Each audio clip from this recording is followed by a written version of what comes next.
ॐ अज्ञानतिमिरान्धस्य ज्ञानाञ्जनशलाकया चक्षुरुन्मीलितं तस्मै श्रीगुरुवे नमः। श्रीगुरुवे गौरचन्द्राय राधिकाय तदालय कृष्णाय कृष्णभक्ताय तद्भक्ताय नमो नमः।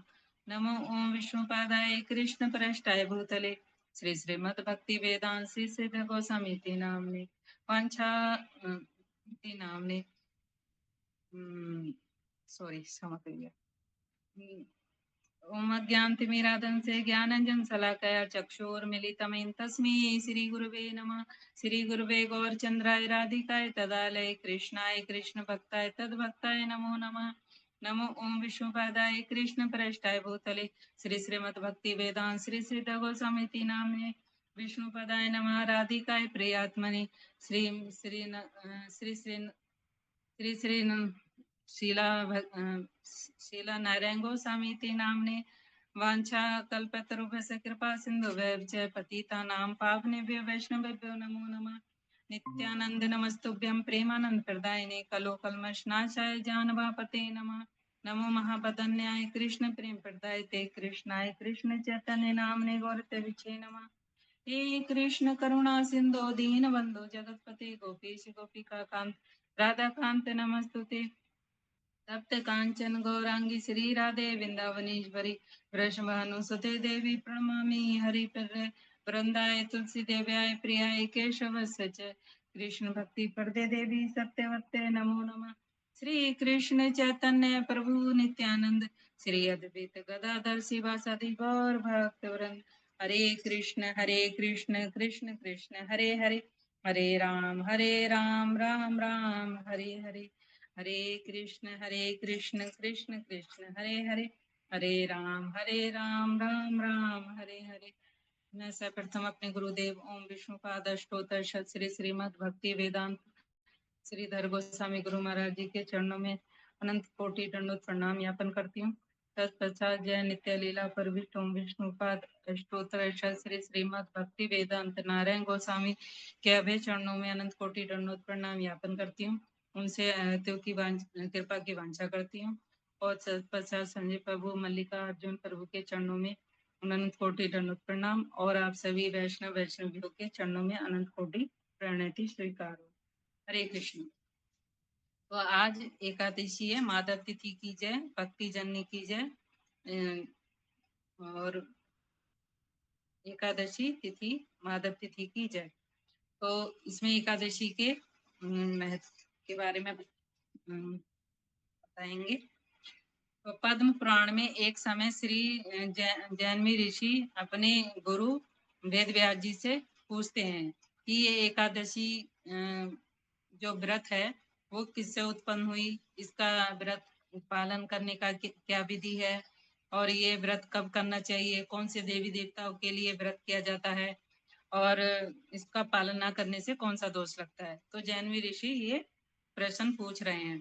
तो वेद व्यास जी बताते हैं कि जो ये एकादशी है इसका जो जब भगवान ने ये सृष्टि का निर्माण किया था, प्रारंभ किया था, स्वयं भगवान ने सृष्टि बनाई थी। तो स्थावम जंगम पेड़ पौधे मनुष्य देवता पशु पक्षी सब चीज बनाई, और उसके साथ पुण्य भी बनाया। पुण्य के साथ साथ साथ पाप पुरुष का भी निर्माण किया। और उसका पाप पुरुष का जो निर्माण किया तो उसका शरीर के रूप में किया, मतलब एक जैसा हमारा शरीर है उस प्रकार से पाप पुरुष का निर्माण किया गया। और उसके अंग बने जिस प्रकार से हमारे हैं, तो उसके अंग जो बने हुए थे वो पाप से बने हुए थे, पाप से निर्माण हुआ था उसका शरीर का। तो सबसे पहले जिस प्रकार आता है मस्तक, तो मस्तक जो मतलब उसका सिर था वो ब्रह्म हत्या से निर्माण हुआ था। और उसकी आंखें जो थी, शराबी जो एक शराबी होता है, मद्यपान करता है, उससे जो पाप मिलता है उससे उसकी आंखें बनी हुई थी। उसका मुख जो था वो सोने की चोरी करने वाले को जो पाप मिलता है उससे उसका मुख का निर्माण हुआ था। और उसके जो दोनों कान हैं वो गुरु पत्नी गामी, मतलब गुरु की पत्नी के साथ संग करने से जो पाप मिलता है उससे उसके कान बने हुए थे। इस प्रकार से उसकी जो नाक है, नासिका है, वो स्त्री हत्या से बनी हुई थी। उसके दोनों हाथ गो हत्या से बने हुए थे। और दो दूसरों का धन चुराते हैं, जो दूसरों का धन अपहरण करते हैं, उससे उसकी गर्दन बनी हुई थी। भ्रूण हत्या से उसके जो गर्दन के साथ छाती बनी हुई थी, और जो अपने स्वजन है, परिजन है, उनका उन सब की अगर हत्या कर दी जाए तो उससे उसका उदर बना हुआ था। और जो अपने शरणागत आता है और उसके शरणागत की अगर कोई हत्या कर दे, उससे उसकी नाभि का निर्माण हुआ था। और अपनी आत्म प्रसन्नता से उसकी कमर बनी हुई थी, और गुरु निंदा से उसकी जांघें बनी हुई थी। इस प्रकार से उसके जो पितृ हत्या होती है उससे उसके पैर बने हुए थे पूरा। उस और इसके पश्चात जो पाप बच जाते हैं, उससे जो रोम होते हैं, शरीर पे बाल होते हैं बहुत छोटे छोटे, उससे उसके रोम बने हुए थे। इस प्रकार से पाप पुरुष की रचना हुई थी। प्रारंभ में ही भगवान ने सृष्टि के प्रारंभ में ही इस पाप पुरुष का निर्माण कर दिया था। पर और जो भी जीव इसका दर्शन करता है वो बहुत भयभीत हो जाता है, वो भय से कांपने लगता है, क्योंकि इसके जो भी इस प्रकार का पाप करेगा, ये पाप पुरुष उस व्यक्ति को उसी का वो ही पाप ग्रहण प्रदान करता है, उसका कष्ट उसको भोगना पड़ता है। तो इस प्रकार से उसे दंड अवश्य मिलता है। तो ऐसे ही इसी प्रकार एक बार भगवान विष्णु, जो भगवान स्वयं गरुड़ पे बैठकर अपने और यमराज जी के पास गए और उनसे उनका हालचाल पूछने के लिए आए, और उनसे पूछा कि क्या तुम्हारा काम सब ठीक ठाक चल रहा है? तो यमराज जी बोले, हाँ जी हाँ प्रभु जी, आपकी कृपा से सब ठीक है। उन्हें सोने का सिंहासन देते हैं, उनके चरण धोते हैं, और उनकी पूजा पाठ जो भी विधि विधान है उससे पूजा करने के बाद जब भगवान यमराज जी के साथ बैठ के बात करते हैं, तो पास उनके बगल से ही बहुत शोर शराबा और चिल्लाने रोने की आवाज आने लगती है। भगवान पूछते हैं यमराज जी से कि ये इस प्रकार का शोर कैसे आ रहा है, यहाँ पर इतनी लोग चिल्ला क्यों रहे हैं? तो यमराज जी कहते हैं कि अत्यंत दुख जो नरक है उसे ये लोग भोग रहे हैं, क्योंकि जो पाप करेगा उसका कर्म उसके कर्मों के अनुसार उसे पाप भोगना पड़ेगा। लोग सोचते हैं कि अगर हम जिंदगी में कुछ छोटा मोटा पाप कर रहे हैं उसका उसको कोई फल नहीं मिलेगा, कि मतलब मृत्यु के बाद किसने देखा है कि क्या होता है। पर जो व्यक्ति इस धरा से जा चुके हैं वो इस बात को बताते हैं कि नरक में क्या क्या भोगना पड़ता है। इसमें अजामिल की जो प्रसंग है वो आप सब जानते हैं कि अजामिल को कैसे यमदूत लेने आए थे। उसका यमदूतों का दर्शन करके ही वो कितना भयभीत हो गए थे, तब उन्होंने अपने पुत्र को आवाज लगाई। तो ये बात जो है सत्य है, ये सत्य घटना है। भगवान स्वयं बता रहे हैं, नारद जी से बोल रहे हैं कि उसमें भगवान इस प्रकार से जब देखते हैं कि सब लोग चिल्ला रहे हैं और दुखी हैं, तो भगवान के मन वो विचार करने लगते हैं कि इनका निर्माण तो मैंने ही किया है, इनको कष्ट भोगना पड़ रहा है, इनके लिए मुझे कुछ करना चाहिए।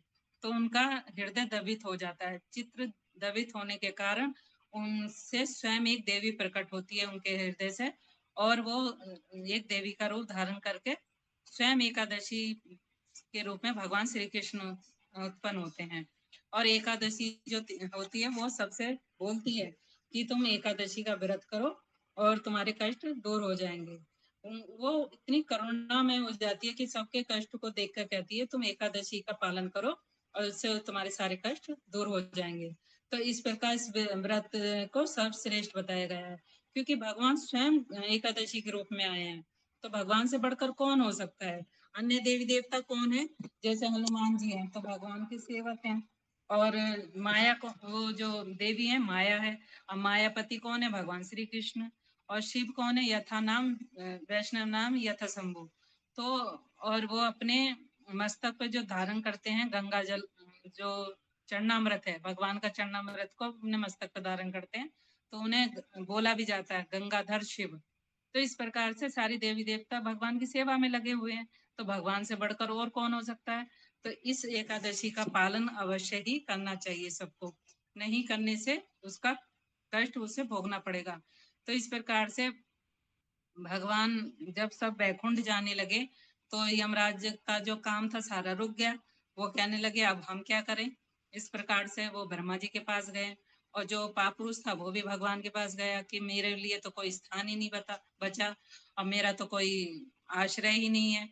पूरे ब्रह्मांड में मैं सब जगह घूम आया हूँ, और यहाँ तक कि मैं एकादशी के डर से, प्रभाव का जो डर था मुझे, उसकी डर से मैं जो कीट पतंगे, पेड़ पौधे, पर्वत, नदी, इन सब जगह पर गया, पर मुझे कहीं भी कोई स्थान नहीं मिला। प्रभु जी, आपने ही मेरा निर्माण किया, और मैं क्या करूँ, मैं कहाँ जाऊँ? आप ही मुझे कोई जगह स्थान दीजिए। तो भगवान कहते हैं कि तुम चिंता मत करो, तुम दुखी मत हो, तुम पवित्र एकादशी के प्रभाव से जो एकादशी के दिन ही जो अन्न होता है, आटा, गेहूं, दाल, चावल, ये जितने भी प्रकार के पाप हैं, ब्रह्म हत्या, और सबसे बड़ी ब्रह्म हत्या से लेकर जितने भी पाप हैं, वो सब अन्न में वास करेंगे। तो तुम एकादशी के दिन अन्न में वास करोगे। तो इस प्रकार से जो एकादशी के दिन अन्न खाता है, उसको सब पाप लगते हैं, उसे सब पाप भोगने पड़ते हैं। कुछ लोग कहते हैं कि हम ना झूठ बोलते, ना कपट करते, ना किसी से द्वेष करते हैं, और हमें दंड भोग करना पड़ता है। तो ये बात सत्य है। जो अन्न में वास पाप को ग्रहण करेगा, उसको हर प्रकार का कष्ट भोगना पड़ेगा। बिना ही प्रयास के उसको सारे पाप स्वयं ही प्राप्त हो जाएंगे। तो इसलिए एकादशी का पालन करना बहुत ही आवश्यक है। तो ब्रह्म पुराण में नारद जी से भगवान नारायण स्वयं कहते हैं कि नारद जी सुनो, मैं सत्य कहता हूँ कि जितने भी सारे पाप हैं, ब्रह्म हत्या से लेकर आदि तक जितने सारे पाप हैं, वो एकादशी के दिन अन्न में वास करेंगे। और जो मूर्ख एकादशी के दिन ये अन्न को ग्रहण करता है, उसे ये सारे पाप अवश्य ही भोगने पड़ेंगे। और बोला भी गया है, एकादशी के दिन जो अन्न को ग्रहण करता है, तो उसकी मृत्यु के बाद जो एकादशी मतलब उसकी गणना एक पाप पुरुष में, महापाप पुरुष के रूप में गणना होती है। और मृत्यु के बाद एकादशी में प्रतिम संख्यक युगों तक उसे कुंभी पाप, जो नरक है, वहां पर चांडाल योनि में जन्म लेकर ये सब पाप ग्रहण करने पड़ते हैं। और उसको बड़ा ही कष्ट होता है, बड़ी ही पीड़ा होती है, बहुत दयनीय अवस्था हो जाती है, वहां पर बहुत कष्ट भोगना पड़ता है। इस प्रकार से एकादशी जो अन्न में वास करती है, उसको एकादशी के दिन नहीं खाना चाहिए। सिर्फ एकादशी का पालन करें निष्ठा से, बड़े उससे नियमों से हमें एकादशी का पालन करना चाहिए। इसका उदाहरण एक राजा है रुक्मण, इसका बड़े निष्ठा से वो पालन करते थे। अपने राज्य में उन्होंने घोषणा करा रखी थी कि एकादशी के दिन जो भी अन्न ग्रहण करेगा उसको मृत्युदंड दिया जाएगा। तो एकादशी का पालन बड़े निष्ठा से करते थे वो सब। इस प्रकार से जब एकादशी का पालन करके सारे वैकुंठ जाने लगे, क्योंकि राजा ने अपने राज्य में घोषणा करा रखी थी कि सब एकादशी का पालन करो। इस प्रकार से जब पालन करने लगे तो सब बैकुंठ खाली हो गया। यमराज कहने लगे कि हमारे लिए तो कोई काम ही नहीं बचा। वो ब्रह्मा जी के पास जब कहते हैं ब्रह्मा जी से, अब हम क्या करें? तो ब्रह्मा जी सोच में पड़ गए कि हम क्या अपना डिपार्टमेंट बंद कर दें? यमराज जी कहने लगे। तो ब्रह्मा जी सोचने लगे कि सोचते हैं, विचार करते हैं, फिर वो एक कन्या जो स्त्री है उसका निर्माण करते हैं, और उस स्त्री का नाम होता है मोहिनी। और उस मोहिनी से कहते हैं कि जाओ तुम राजा के पास, रुक्मण राजा हैं उनके पास जाओ और उसे अपनी तरफ आकर्षित करो। इस प्रकार से जब वो जाती है, और राजा जो उनका जो पुत्र होता है धर्मांगद, उसको अपना सारे राज्य सौंपकर वो एक वन में चले जाते हैं। और उनकी पत्नी का नाम था संध्यावली। और वो जब वन में जाते हैं, वहां पे उन्हें एक ऋषि मिलते हैं। ऋषि कहते हैं, तुम पूर्व जन्म में शूद्र थे, और भगवान की कृपा से तुम एकादशी के प्रचार प्रसार के लिए राजा बने, और तुम्हारा ये सौभाग्य है। तो राजा बड़ा खुश हो गया कि भगवान की कृपा से मुझे एकादशी का महत्व पता चला। और पूर्व जन्म में वो शूद्र थे, और उनकी पत्नी भी बहुत दुष्ट थी, जिसके कारण उन्हें दरिद्रता का भोग करना पड़ा। परंतु इस जन्म में वो राजा बने, और एकादशी का पालन स्वयं भी करते हैं और औरों से भी कराते हैं, और इस एकादशी की पालन की शिक्षा सबको देते हैं। इस प्रकार से जब वो भजन कर रहे थे वहाँ वन में, तो वहां पर क्या है, मोहिनी पहुंच गई और वो नृत्य गान करने लगी। अब ब्रह्मा जी की पुत्री थी, ब्रह्मा जी के द्वारा निर्मित थी, तो मनुष्य की तो बात ही क्या, पशु पक्षी जितने कीट पतंगे जितने भी जीव जंतु थे वहां पर उस सुंदर गान को, नृत्य को देखकर आकर्षित हो गए और वहां पर सब चारों तरफ खड़े हो गए। राजा ने जब सुना ये गान तो वो भी बड़ा आकर्षित हो गया। वो राजा सुनता उस मोहिनी के पास आता है और बोलता है कि तुम कौन हो। तो मोहिनी कहती कि मैं ब्रह्मा जी की पुत्री हूँ। राजा कहते हैं मैं तुमसे शादी करना चाहता हूँ। वो इतनी आकर्षित हो गए उसकी तरफ, वो कहने लगे कि मैं तुमसे शादी करना चाहता हूँ। तो राजा रानी वो मोहिनी कहने लगी कि ठीक है, मैं शादी तो करूंगी पर तुम्हें मेरी सारी बात माननी पड़ेगी, मेरी ये शर्त है। तो राजा ने कहा ठीक है, मैं तुम्हारी शर्त मानने को तैयार हूँ। इस प्रकार से वो शादी करके अपने राज्य में उसको ले जाते हैं। जो धर्मात्म पुत्र थे उनके धर्मांगत, वो देखते हैं कि वो जब पिताजी हैं किसी स्त्री को विवाह करके ले आए, तो वो अपनी माँ को जो संध्यावली थी उन्हें समझाते हैं कि इस प्रकार से पिताजी शादी करके आए हैं और उन्हें अपनी बहन के समान समझना और उनका स्वागत कीजिए। इस प्रकार से वो राज्य में वास करने लगते हैं और राजा भोग में लीन हो जाता है, भोग में बिल्कुल लीन हो जाता है। बंद सारे कार्य वो छोड़ देते हैं और भोग में लग जाते हैं। परंतु वो एकादशी तिथि जो है उसका पालन अवश्य करते थे। उसका पालन नहीं छोड़ा उन्होंने, सब कुछ छोड़ दिया पर एकादशी का पालन करना नहीं छोड़ा। तो एक दिन जब एकादशी तिथि आई, राजा जो धर्मांगद राजा थे उनके पुत्र, उन्होंने भी अपने राज्य में घोषणा कराई रखी थी अपने पिता के समान की जो भी तिथि का पालन नहीं करेगा उसे मृत्युदंड मिलेगा। तो राजा कहने लगा हाँ मैं भी तिथि का पालन करूंगा और तुम्हें मोहिनी तुम्हें भी करना पड़ेगा। तो मोहिनी ने कहा नहीं, तुमने मुझे वचन दिया है कि तुम मेरी सारी बात मानोगे, ना मैं व्रत रखूंगी ना तुम्हें रखने दूंगी। तुम मेरी बात को तुम्हें मानना पड़ेगा, एकादशी का व्रत नहीं रखना है, तुम्हें उस दिन अन्न ग्रहण करना है। तो राजा तो क्रोध हो गया सुन के कि नहीं, मैं तो पालन करके ही रहूंगा। इस प्रकार से वो जिद पे अड़ रहा था, उसे बड़ा गुस्सा आ रहा था। फिर उसका पुत्र वहां पहुंचा और उसने बोला कि राजा से कि आप मोहिनी की बात मान लीजिए और इनकी बात को पूरा कीजिए। तो वो राजा तो माने नहीं, तो बहुत देर हो गई। पुत्र ने फिर रानी को ही समझाया। फिर मोहिनी माता से बोला कि माता आप ही कुछ और मांग लीजिए, पिताजी तो तिथि का पालन करेंगे।